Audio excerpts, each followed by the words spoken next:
Hello दोस्तों, हमारे channel competitors club में आपका एक बार फिर से स्वागत है। इस वीडियो में हम छत्तीसगढ़ खाद्य सुरक्षा अधिनियम 2012 की चर्चा करेंगे। इसके ठीक पहले के वीडियो में हम राष्ट्रीय खाद्य सुरक्षा अधिनियम 2013 की चर्चा कर चुके हैं। अगर आपने वो वीडियो देखा है और ध्यान से देखा है तो ये वीडियो देखने के पश्चात आपको लगेगा कि दोनों में बहुत सी समानताएं हैं। परंतु आपकी जानकारी के लिए बता दें कि छत्तीसगढ़ राज्य देश का पहला राज्य है जिसने खाद्य सुरक्षा अधिनियम लागू किया था।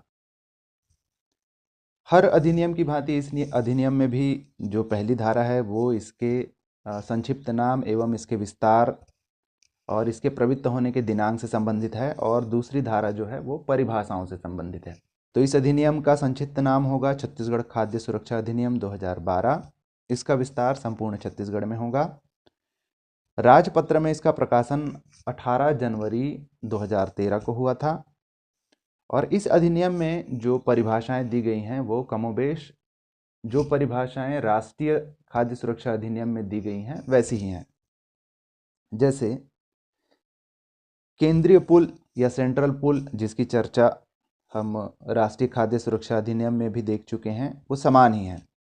यानी एमएसपी पर, न्यूनतम समर्थन मूल्य पर जिस खाद्यान्न का उपार्जन जो है राज्य सरकार या उसकी एजेंसी करती है केंद्रीय भंडार के लिए, वो उसके अलावा टीपीडीएस या फिर अन्य कल्याणकारी स्कीम्स के लिए जो रिजर्व रखती है केंद्र सरकार, और अन्य योजनाओं के लिए जो भी रिजर्व रखती है केंद्र सरकार, वो कहलाता है केंद्रीय पुल।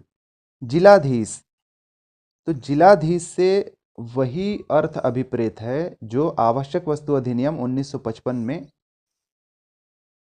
उसके धारा 2 के अंतर्गत कलेक्टर के नाम से परिभाषित किया गया है। ध्यान देंगे तो यहाँ पर खाद्य सुरक्षा अधिनियम 2012 में जिलाधीश से वही तात्पर्य है जो कि धारा 2 के अंतर्गत आवश्यक वस्तु अधिनियम 1955 में कलेक्टर से है। ऐसे पॉइंट्स जो हैं एग्जाम की दृष्टि से महत्वपूर्ण होते हैं जहां पर एक धारा में किसी दूसरे अधिनियम का रेफरेंस लिया जाए। अपवर्जित परिवार, अपवर्जित परिवार से तात्पर्य है ऐसा परिवार जो इस अधिनियम के अंतर्गत पात्र नहीं है, इस अधिनियम के अंतर्गत लाभ लेने हेतु पात्र नहीं है, उसे कहा जा रहा है अपवर्जित परिवार। उचित मूल्य की दुकान, फेयर प्राइस शॉप, इसके बारे में भी ध्यान देंगे कि आवश्यक वस्तुओं को वितरित करने के लिए जो लाइसेंस आवश्यक वस्तु अधिनियम 1955 के तहत दिए जाते हैं उन्हें कहा गया है उचित मूल्य की दुकान। न्यूनतम समर्थन मूल्य के बारे में हम राष्ट्रीय खाद्य सुरक्षा अधिनियम में चर्चा कर चुके हैं। पक्का मकान, पक्का मकान से अभिप्राय है कंक्रीट की छत वाले मकानों से। तो पक्का मकान उन्हें कहा जाएगा जिन्होंने कंक्रीट छड़ से ढुलाई कर लिया है। राज्य पुल, राज्य पुल का मतलब है कि अपनी योजनाओं के लिए राज्य सरकार खाद्यान्नों का जो भंडारण करेगी, जो रिजर्व रखेगी, उसे कहेंगे हम राज्य पुल। अध्याय 2 देखते हैं, खाद्य सुरक्षा के प्रावधान। धारा 3 में अंत्योदय परिवार या प्राथमिकता वाले परिवारों को और सामान्य परिवारों द्वारा रियायती यानी कि कम कीमतों पर खाद्य सामग्री प्राप्त करने का अधिकार प्राप्त है। धारा 3 में यही अधिकार राष्ट्रीय खाद्य सुरक्षा अधिनियम भी देता है। तो एक चीज आप ध्यान देंगे, धारा 3, 4, 5 में जो भी उपबंध हैं वो दोनों अधिनियमों में सेम है। धारा 3 जो है अंत्योदय परिवार और प्राथमिकता वाले परिवारों को रियायती दरों पर खाद्यान्न प्राप्त करने का अधिकार देता है। धारा 4 जो है गर्भवती महिलाओं तथा शिशुवती महिलाओं को पोषण आहार प्रदान करने का अधिकार देता है, और धारा 5 जो है बच्चों के लिए पोषण आहार की सहायता की व्यवस्था करता है, जिसमें 0 से 6 वर्ष तक के बच्चों को आंगनबाड़ियों के माध्यम से तथा 6 से 14 वर्ष के बच्चों को या 8वीं कक्षा तक के बच्चों को सरकारी स्कूलों या स्थानीय निकाय के स्कूल या सरकारी सहायता प्राप्त स्कूलों में दोपहर के एक वक्त का भोजन प्रदान करने का उपबंध करता है। जिसे हम मध्याह्न भोजन के नाम से जानते हैं। तो ये धारा 3, 4, 5 जो है दोनों ही अधिनियम में समान है, ध्यान देंगे। छत्तीसगढ़ राज्य खाद्य सुरक्षा अधिनियम और राष्ट्रीय खाद्य सुरक्षा अधिनियम में। अधिनियम की धारा 6 छात्रावासों या फिर आश्रमों में रहने वाले छात्रों के लिए खाद्य पदार्थों की सुरक्षा जो है तय करता है, जबकि राष्ट्रीय खाद्य सुरक्षा अधिनियम धारा 6 में कुपोषित बच्चों के पोषण आहार के सुरक्षा की व्यवस्था करता है। धारा 7 राज्य खाद्य सुरक्षा अधिनियम की धारा 7 बच्चों में कुपोषण के निवारण का प्रबंध करती है। जैसा मैंने बताया, ये प्रबंध जो है राष्ट्रीय खाद्य सुरक्षा अधिनियम धारा 6 के अंतर्गत करती है। अध्याय 3 में विशेष समूहों के लिए पात्रता के संबंध में दिया गया है। अब इन विशेष समूह में क्या शामिल हैं? सबसे पहला तो जो है निराश्रित। निराश्रित से मतलब है कि कोई भी पुरुष, स्त्री या बालक जिसके पास जो है खाने पीने के लिए कोई संसाधन या सहारा नहीं है, तो ऐसे व्यक्तियों के लिए इस अधिनियम में व्यवस्था है कि उनके लिए ऐसी कोई योजना बनाई जाए जिससे उन्हें प्रतिदिन निःशुल्क भोजन मिल सके। ये धारा 8 में दी हुई है। निराश्रित के पश्चात आवासहीन, जिनके पास जो है रहने के लिए आवास नहीं है, उनको भी जो है प्रतिदिन का निःशुल्क भोजन दिया जाना। प्रवासी मतलब जो काम आदि करने के लिए अपने परिवार को छोड़कर या अपने मूल निवास स्थान को छोड़कर अन्यत्र जो है गए हुए हों, तो वो चाहे किसी भी स्थान पर निवास कर रहे हों,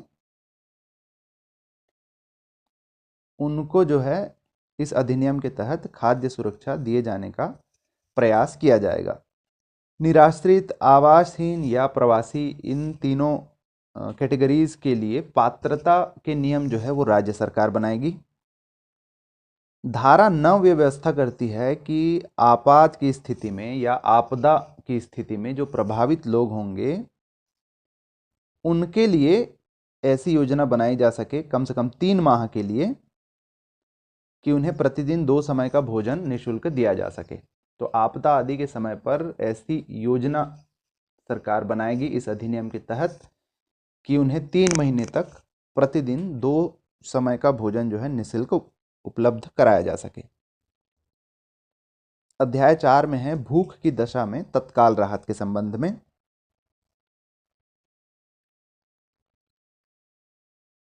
अधिनियम यह उपबंध करता है धारा 10 के अंतर्गत कि राज्य सरकार भूख से पीड़ित या भूख के जो अन्य दशाएं हैं उन अवस्था में जो पीड़ित व्यक्ति होंगे, परिवार होंगे या समूह समुदाय कोई होंगे, तो उन्हें निःशुल्क भोजन उपलब्ध कराने के लिए मार्गदर्शिका तैयार करेगी तथा अधिसूचना में इसका प्रकाशन करेगी। ऐसी दशा में, भूख की दशा में राहत प्रदान करने के लिए स्थानीय निकायों का क्या दायित्व होगा, इसके संबंध में उपबंध किया गया है धारा 11 में। स्थानीय निकाय मतलब ग्रामों की स्थिति में ग्राम पंचायत हैं, नगरों की स्थिति में नगर पंचायत आदि हैं, ये सारे स्थानीय निकाय कहलाते हैं। भूख से तत्काल राहत का प्रावधान धारा 12 में किया गया है। उसके अंतर्गत धारा 11 में जो भी व्यक्ति पहचान किए जाएंगे स्थानीय निकायों के माध्यम से, पात्र व्यक्ति पहचान किए जाने की तारीख से 6 माह तक किसी योजना द्वारा उनको प्रतिदिन 2 समय का निःशुल्क भोजन उपलब्ध कराया जाए या अन्य कोई राहत जो राज्य सरकार आवश्यक समझे उपलब्ध कराया जाए, ऐसा प्रावधान धारा 12 में किया गया है। अध्याय 5 है राज्य सरकार की योजनाओं से संबंधित कि धारा 13 ये उपबंध करती है कि जिन पात्र हितग्राहियों की बात अभी तक हम कर रहे थे, उनके लिए यानी बच्चों, शिशुवती, गर्भवती महिलाओं, आश्रम में जो बच्चे पढ़ रहे थे, 6 से 14 वर्ष के जो बच्चे थे या जो निराश्रित थे या आपदा पीड़ित थे, इन सारे हितग्राहियों की बात जो हम कर रहे थे, उन सब के लिए राज्य सरकार योजना बना सकेगी, ऐसी या ऐसा उपबंध जो है धारा 13 में किया गया है। अध्याय 6 राज्य सरकार के वित्तीय उत्तरदायित्व से संबंध है। इसके अंतर्गत धारा 14 ये उपबंध करती है कि जिन भी पात्र परिवारों की हम बात कर रहे हैं, यदि ऐसा कोई अधिनियम या उपबंध हो पहले से विधि के अंतर्गत, जैसे अभी हमने देखा कि थोड़े समय बाद जो है राष्ट्रीय खाद्य सुरक्षा अधिनियम भी आ गया। तो दो अधिनियम है, एक तो जो है छत्तीसगढ़ राज्य खाद्य सुरक्षा अधिनियम है और दूसरा राष्ट्रीय खाद्य सुरक्षा अधिनियम है। तो दो प्रकार के अधिनियम हो गए एक ही प्रकार के लाभों से संबंधित। ऐसी स्थिति में जो पात्र परिवार हैं उन्हें अधिकार होगा कि जहां भी उनको खाद्यान्न की अधिक मात्रा मिल रही हो वो लेने के वो पात्र होंगे, या दूसरा जहां पर भी उन्हें कम कीमत पर मिल रहा हो वो लेने के वो पात्र होंगे। इसके अलावा राज्य सरकार का उत्तरदायित्व होगा कि इनसे संबंधित खर्चों का वो वहन करेगी। अध्याय 7 संबंधित है अंत्योदय परिवारों, प्राथमिकता वाले परिवारों तथा विशेष कमजोर सामाजिक समूहों की पहचान करने से संबंधित। इसमें धारा 15 के अंतर्गत राज्य सरकार को यह अधिकार होगा कि पात्र परिवारों की पहचान करने के संबंध में नियम या मार्गदर्शिका राज्य सरकार तैयार कर सकेगी। इसमें महत्वपूर्ण है विशेष कमजोर आर्थिक समूह। विशेष कमजोर आर्थिक समूह में कौन परिवार निर्दिष्ट होंगे, इसके बारे में धारा 15 उपबंध करता है। तो ये होंगे केंद्र सरकार द्वारा समय समय पर तथा अधिसूचित विशेष कमजोर जनजाति समूह के समस्त परिवार। ऐसे परिवार जिनके बारे में केंद्र सरकार अधिसूचना जारी करता है कि ये विशेष कमजोर जनजाति के हैं। उसके बाद समस्त परिवार जिसके मुखिया विधवा अथवा एकाकी महिला हैं। तो ऐसे परिवार जिनकी मुखिया जो है वो विधवा महिला है अथवा एकल महिला है। ऐसे समस्त परिवार जिनके मुखिया लाइलाज बीमारी से पीड़ित हैं, यानी ऐसी बीमारी से जिनका इलाज नहीं हो सकता। ऐसे परिवार जिनके मुखिया एक निशक्त व्यक्ति हैं। ऐसे परिवार जिनके मुखिया 60 वर्ष या इससे अधिक आयु के हैं तथा जिनके पास आजीविका के सुनिश्चित साधन अथवा सामाजिक सहायता नहीं है। ऐसे समस्त परिवार जिनके मुखिया विमुक्त बंधुआ मजदूर हैं, या फिर ऐसे परिवार जैसा कि सरकार द्वारा विहित किया जाए। तो ये सारे जो हैं विशेष कमजोर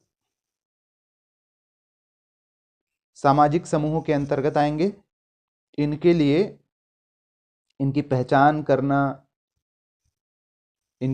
करने से संबंधित नियम अथवा मार्गदर्शिका बनाना ये राज्य सरकार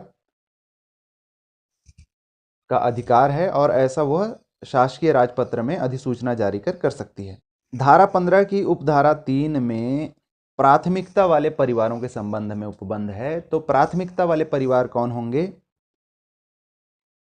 अधिनियम के प्रारंभ होने की तारीख से मुख्यमंत्री खाद्यान्न सहायता योजना के अधीन पात्र परिवार, इसके अलावा भूमिहीन कृषि मजदूरों के समस्त परिवार, इसके अलावा सीमांत एवं लघु कृषकों के समस्त परिवार, ऐसे परिवार जिनके मुखिया असंगठित श्रमकार सामाजिक सुरक्षा अधिनियम 2008 के उपबंधों के अंतर्गत असंगठित श्रमिक के रूप में पंजीकृत हैं। ऐसे समस्त परिवार जिनके मुखिया भवन एवं अन्य सन्निर्माण कर्मकार अधिनियम 1996 के अंतर्गत निर्माण श्रमिक के रूप में पंजीकृत हैं। ये 5 पॉइंट से याद रखेंगे। प्राथमिक परिवार में कौन शामिल हैं? पहला,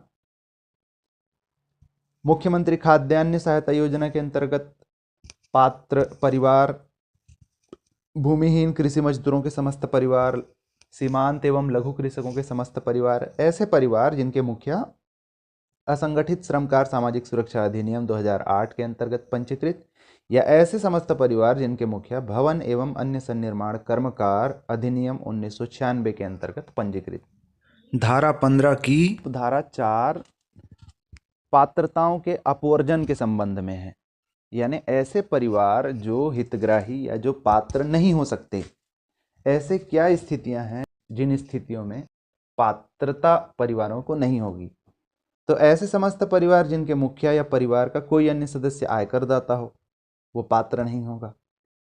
4 हेक्टेयर से अधिक सिंचित भूमि या 8 हेक्टेयर से अधिक अधिसिंचित भूमि का धारक ऐसे परिवार। समस्त ऐसे परिवार जो नगरीय क्षेत्रों में ऐसा पक्का मकान धारित करते हैं जो 1000 वर्ग फीट से अधिक क्षेत्रफल का है, या जो मानदंड सरकार बनाती है उसके अंतर्गत किसी परिवार को यदि अपवर्जित किया जा सके, तो ऐसे सारे परिवार जो हैं अपवर्जित होंगे। इसके अलावा भी जो है राज्य सरकार समय समय पर पात्रताओं से संबंधित नियम बना सकेगी, अपवर्जित कर सकेगी और इनका जो है अलग श्रेणियों में पुनः वर्गीकरण कर सकेगी। ये अधिकार राज्य सरकार को है। धारा 16 ये व्यवस्था करती है कि पात्र परिवारों की सूची सार्वजनिक क्षेत्र में यानी पब्लिक डोमेन में रखा जाए। पारदर्शिता का ये प्रयास राष्ट्रीय खाद्य सुरक्षा अधिनियम में धारा 11 के अंतर्गत किया गया है। राष्ट्रीय खाद्य सुरक्षा अधिनियम 2013 में ये उपबंध है, उसकी धारा 11 में ये उपबंध है कि पात्र परिवारों की सूची पब्लिक डोमेन में रखा जाए। वही उपबंध जो है छत्तीसगढ़ राज्य खाद्य सुरक्षा अधिनियम की धारा 16 में है। अध्याय 8 संबंधित है महिला सशक्तिकरण से। धारा 17 ये व्यवस्था करती है कि राशन कार्ड के प्रयोजन के लिए, राशन कार्ड के लिए परिवार की वयस्क जो भी महिला होगी, 18 से अधिक आयु की जो भी वयस्क महिला होगी, उसमें जो सबसे बड़ी उम्र की होगी वो परिवार की मुखिया होगी।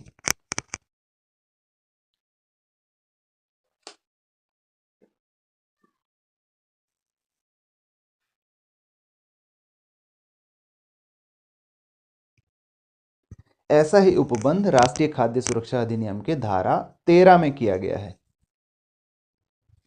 उपबंध वही है कि 18 प्लस आयु की जो भी महिला सदस्य घर में होंगे उनमें जो सबसे बड़ी होगी वो होगी परिवार की मुखिया।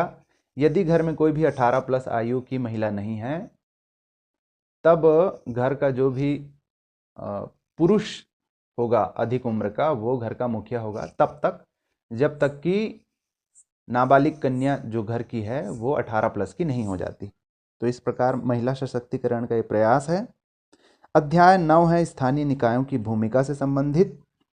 धारा 18 में इसके बारे में उपबंध किए गए हैं कि पात्र परिवारों की पहचान करना, उनको राशन कार्ड जारी करना, उचित मूल्य दुकानों की रीति निगरानी परीक्षण करना और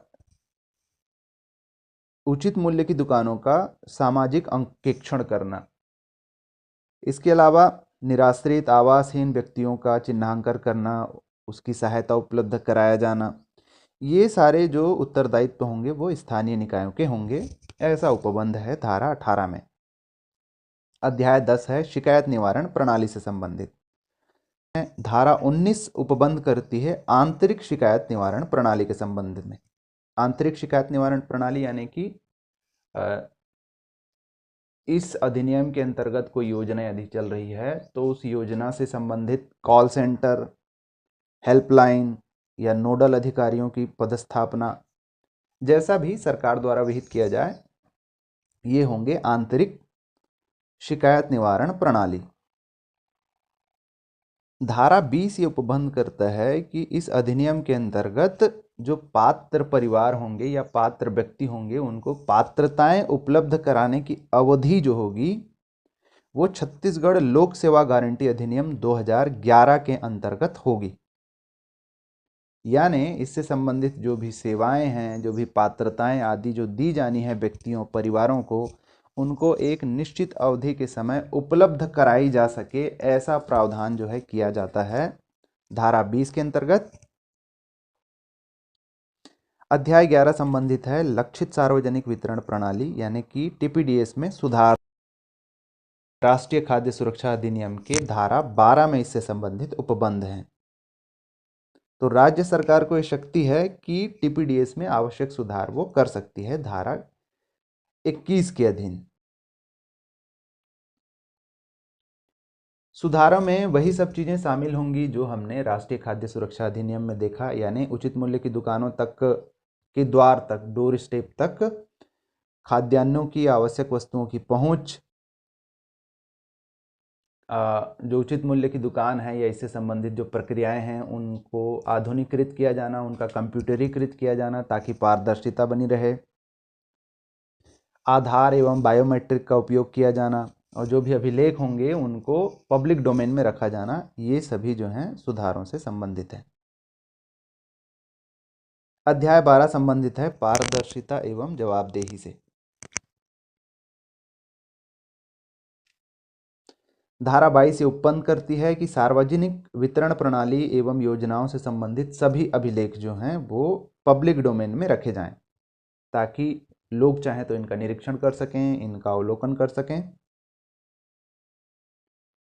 धारा 23 उपबंध करती है सामाजिक सोशल ऑडिट के संबंध में, सामाजिक अंकेक्षण के संबंध में। स्थानीय निकाय जो है सोशल ऑडिट कर सकते हैं, इसके बारे में उपबंध है धारा 23 में। धारा 24 उपबंध करती है निगरानी समिति से संबंधित। ऐसी निगरानी समितियों का गठन होगा आवश्यक वस्तु अधिनियम 1955 के अंतर्गत बनाए गए छत्तीसगढ़ सार्वजनिक वितरण प्रणाली नियंत्रण आदेश 2004 के अंतर्गत, और ये 4 स्तरों पर हो सकेगा: राज्य, जिला, विकास खंड और उचित मूल्य के दुकान स्तर पर। निगरानी समिति के कार्य होंगे कि जो भी योजनाएं क्रियान्वित हो रही हैं उनकी मॉनिटरिंग करना, उनका पर्यवेक्षण करना, अगर कोई अनियमितता पाई जाती है तो इसके संबंध में कलेक्टर को लिखित में सूचना देना।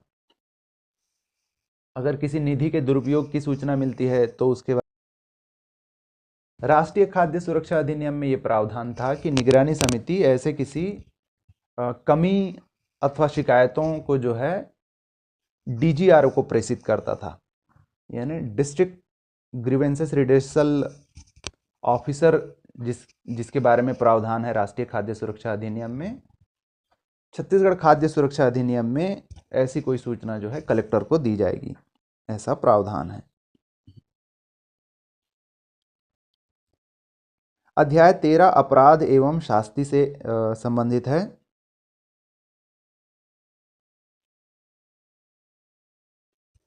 महत्वपूर्ण है धारा 25 की उपधारा 1 ये उपबंध करती है कि पात्र परिवारों को पात्रताएं प्रदान करने संबंधी समस्त कार्यवाही जो हैं वो छत्तीसगढ़ सार्वजनिक वितरण प्रणाली नियंत्रण आदेश 2004 के द्वारा विनियमित होंगी। यानी जो कार्यवाहियां होंगी इसके अंतर्गत वो इस अधिनियम के अंतर्गत ना होकर छत्तीसगढ़ सार्वजनिक वितरण प्रणाली नियंत्रण आदेश 2004 के अंतर्गत होंगी। दूसरा कि आवश्यक वस्तु अधिनियम 1955 के अंतर्गत रहते हुए छत्तीसगढ़ सरकार छत्तीसगढ़ सार्वजनिक वितरण प्रणाली नियंत्रण आदेश 2004 में उपयुक्त संशोधन कर सकेगी। और तीसरा कि ऐसे किसी संशोधन की अधिसूचना जारी किए जाने के पश्चात तुरंत जो है राज्य विधान के समक्ष रखी जाएगी। महत्वपूर्ण बिंदु धारा 26 कि यदि कोई व्यक्ति अधिनियम की धारा 25 के अंतर्गत या विनिर्दिष्ट छत्तीसगढ़ सार्वजनिक वितरण प्रणाली आदेश 2004 के किन्हीं भी प्रावधानों का उल्लंघन करता है तो वह आवश्यक वस्तु अधिनियम 1955 के अंतर्गत दंड हेतु दायी होगा। महत्वपूर्ण है, ध्यान देंगे कि